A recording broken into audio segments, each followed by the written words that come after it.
Servus, zdravo. Po dolgem času, malo pauzo smo res naredili. Malo moramo. Malo je treba iti na dopust. Točno zdaj grem končno na dopust. Po celem poletju me čaka enih par lepih dni ob morju.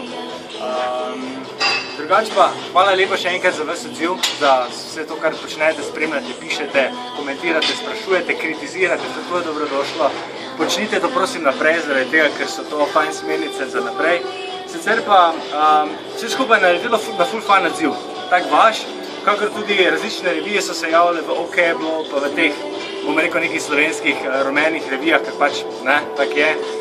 Zdaj se še ena revija Obrazi so se javili, da bi radi naredili eno obširno, tako ne raziskavo, ampak intervju o zdravem načinu življenja, ne toliko, da smo zopet slikali. Tako da bomo lahko tam še zdaj malo brali o tebi spet. Ja, fajn bo o celem projektu, o tem zakaj, ker dejansko, ko so rekli, najbolj naslov, sprememba življenja, zdrav način življenja, ker to dejansko je nekaj, kar je postalo.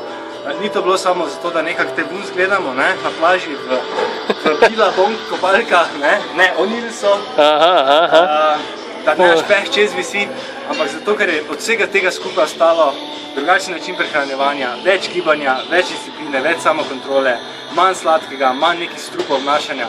To je bil namen vsega skupaj. Tako da, hvala lepa, da vse skupaj spremljate na vitja.si, naslednji blog sledi kmalu.